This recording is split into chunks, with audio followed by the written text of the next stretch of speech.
right. Well, hang on here. Let's get this set. Oh, I got the puppies in there. Live chat. Remember to guard your privacy and abide by our community guidelines. Nobody in here yet, but that's all right. We just clicked on.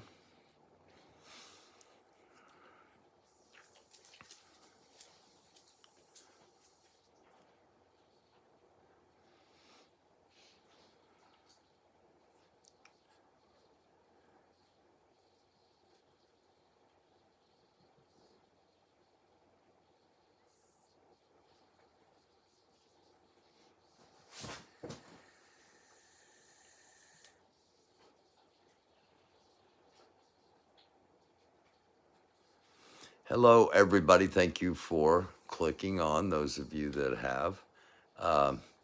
Doofus After Dark on a Tuesday, 8 p.m. Going to do a Q&A. Got some information to share before we get to that. And what you're looking at right here is, that is Air Force One. You see it says NA, it's non-identifiable. The call sign is non-applicable because the call sign is not out for the public generally. So you see it just to the north, just to the south and to the east of Nova Scotia, heading up towards Greenland. And will be making his way across to a meeting in Israel that happens tomorrow.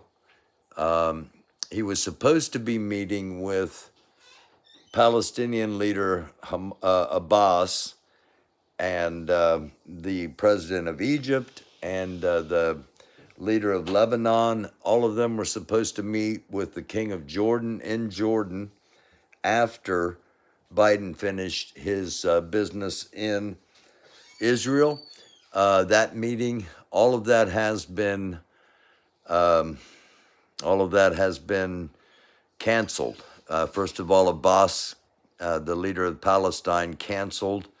Then the king of Jordan just canceled the whole thing. So not a really good look diplomatically for United States heading into this situation. Also, well, the reason for the cancellations, and I'm sure you've probably heard, but in case you have not heard, a hospital was hit in Gaza. Hundreds believed to be dead, and Hamas is saying up to 400 dead, and possibly even more. Let's see what happened here. We lost our tracking somehow. Anyway, all right. Okay, the latest from Al Jazeera. Let me bump this up just a touch here. Up. There we go. Al Jazeera website is reporting that at least 500 have been killed in the strike on the hospital. There you see the headline, Gaza Health Ministry says at least 500. And as we've been talking about, the summit with U.S. President Biden in Jordan has been canceled. Now, the summit in Jordan was critical for a number of reasons. The Rafah crossing, the border crossing between Gaza and Egypt is closed, remains closed, and no sign it will be opening, with the hopes that when Biden met with the president of Egypt in Jordan, that something could be worked out where the roughly 600 United States citizens trapped inside Gaza would be able to get out. They've acted on the words of the State Department, and basically that's been to move to the south and move to the Rafah gate, and that it would eventually open, and they would be able to get into Egypt and make their way to Cairo and fly out back to the United States. None of that has happened, and it gets farther away from happening with this summit now being canceled on Thursday. So that's the significance of that. Again, two sides to the story. The fact is, a hospital was hit. The fact is, hundreds of people are dead. The questions come about when it is who's responsible for what happened. And I'm going to get down to, we're going to start at the bottom and work our way up. First of all, Lebanon's Hezbollah has announced, quote unquote, day of unprecedented anger against Israel. That came in 3 hours ago from Reuters. What does that mean? Well, we really don't know. What we do know is that the Muslim nations around Israel have, the peoples of those nations have taken to the streets and have gathered around U.S. embassies where that's applicable. But outside of what is to come, we do not know. But nonetheless, Hezbollah has announced a day of unprecedented anger against Israel. One other fact about Hezbollah. Hezbollah supposedly has more missiles inside of Lebanon than all of the Western European nations combined. So, and Iran hasn't produced all of those missiles just so, just for show. The purpose of a bomb is to be used to explode, and the purpose of a missile is to be used in an act of war. So we can't discount any of this. This is not going to be a cakewalk. It's not like Israel's just going to start marching into Gaza and in a day and a half it's all going to be over. All right, but we'll get to that. A day of unprecedented anger, the summit being called off, several things trickling down from this hospital attack. Now, here is the first footage I received. It shows rocket fire coming out of the Gaza area. It shows rockets and then an explosion, but and I can't tell for sure, but it appears to me the angles of the rocket fire and then the angle of where the explosion is, they don't add up. It looks to me like the rocket fire is going to come much more up into this area than back into that area. But again, this is a limited perspective. And also this video, there are claims that this video is old. So everything you're seeing is alleged. I'm not saying any of it is factual.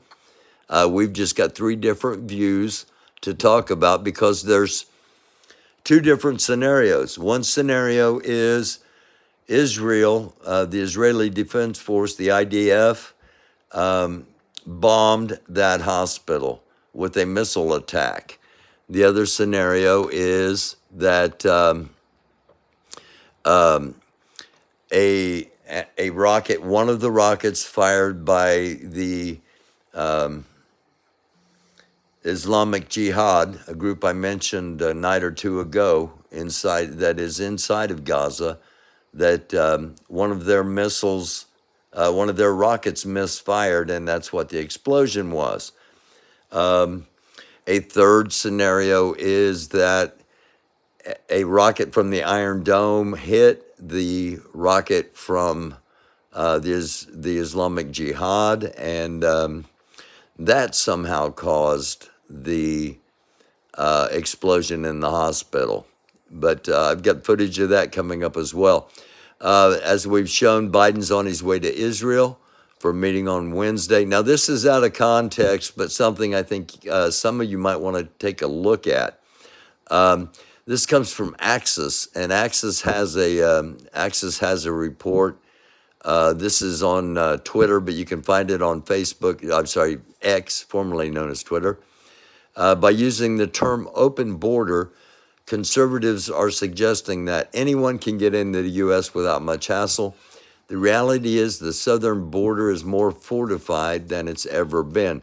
So, again, not telling you what to think or how to think, just giving you something to think about, because as far as domestic issues, the southern border of the United States is and should be a focus of conversations.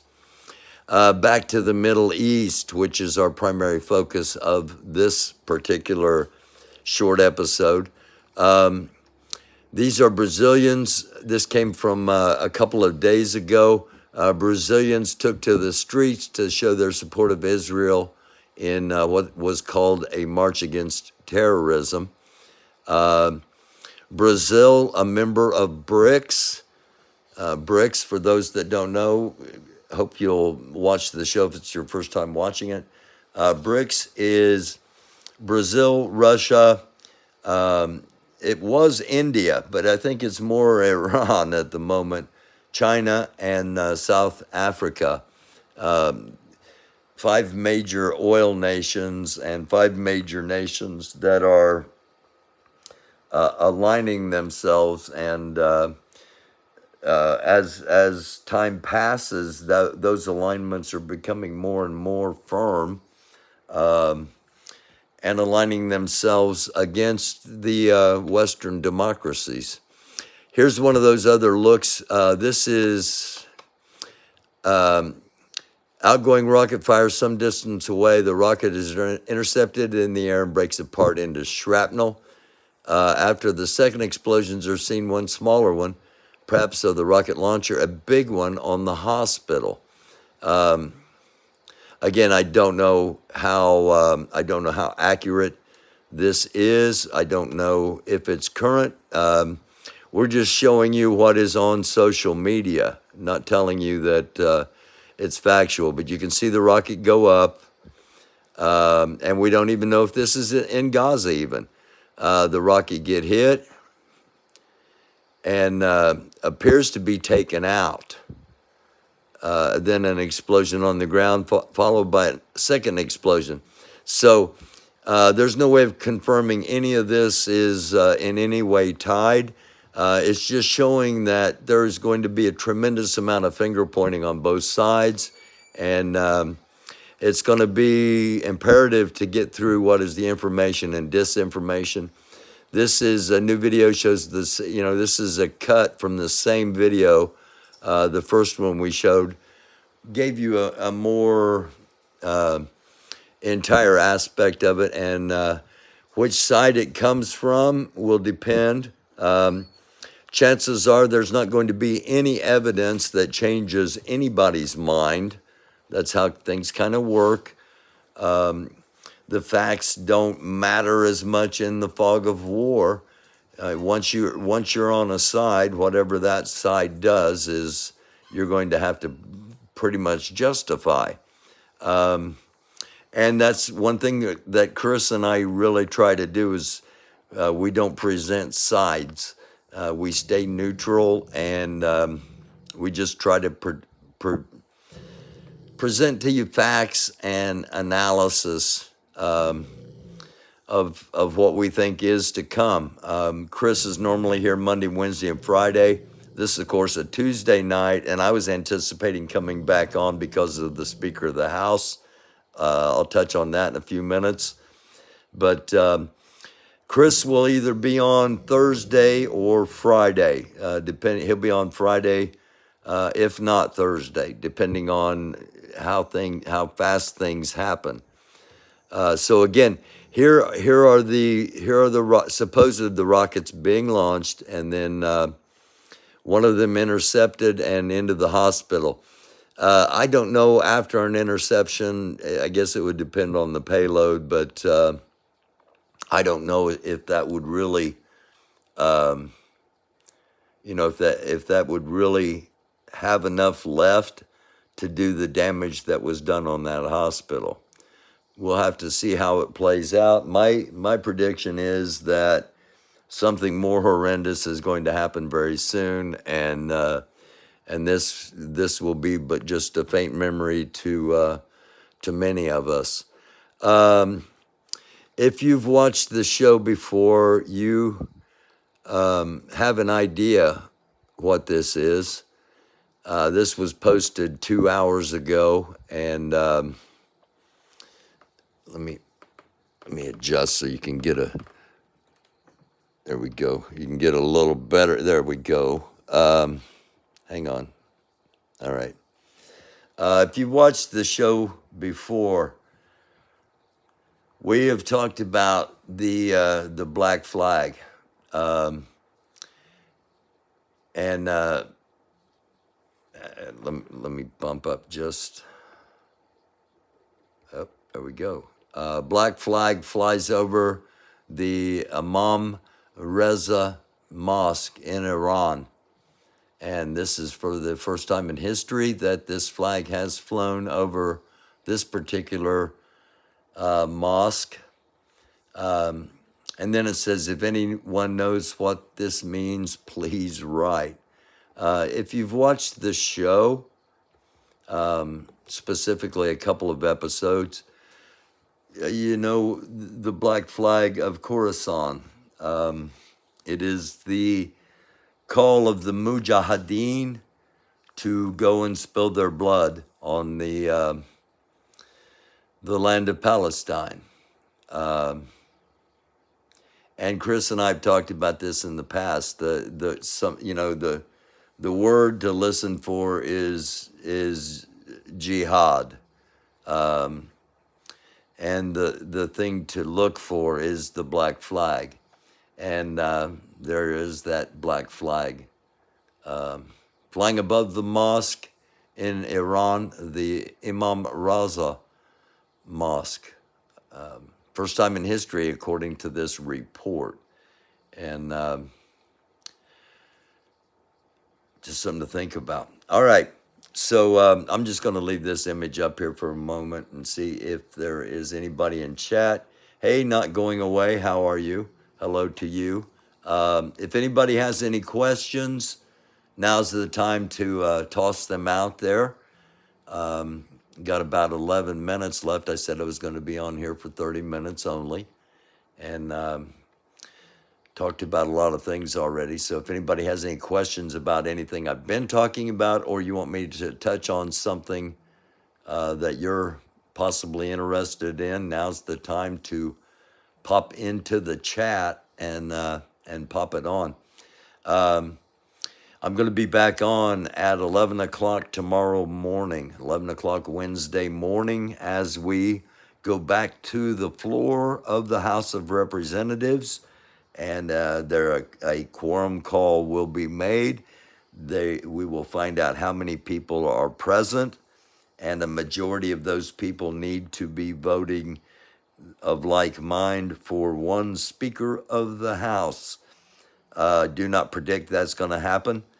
If you didn't watch this afternoon's episode, we watched the first vote, and 20 Republicans refused. According to a lot of Republicans I've talked to in the centrist Republicans, not in Congress, but just individually, they are disappointed that more than 20 did not protest the fact that Jim Jordan was put up to be the face of the House of Representatives. And I've also been hearing that if he would have taken to a second vote today, that he would have had a tremendous loss, even bigger defections coming on the second ballot, simply because they do not do not really want him, but they didn't have the courage to buck the party line like the 20 did. And now that the 20 have in the first ballot, tomorrow morning we'll see if indeed more Republicans defect, if you will. They're not going to defect to the Democrat Party. They'll just defect to the others as far as casting their vote. It would take more than a day for 5 of them to defect to the Democratic Party, but not a whole lot more. In all honesty, many sane Republicans, if you will, or centrist Republicans, not the far right. Many of those Republicans do want the government to continue. They do want it to move forward. They don't want it unhinged as it is now, especially heading into the times of crisis that our country faces, potentially on many fronts. So, with that being said, let me hop back in. Let me see if I can get the chat to pop back up. Butterflies are free. Hello, thanks for being in here. At least 20 did. Yes, at least 20 Republicans voted, as Liz Cheney said, they voted for the Constitution. Hi, Cunning Stunt. Good to see you. And again, we are evening to both of you. Good evening. We're looking at the Imam Reza Mosque in India, or I'm sorry, in Iran. And the black flag of Khorasan,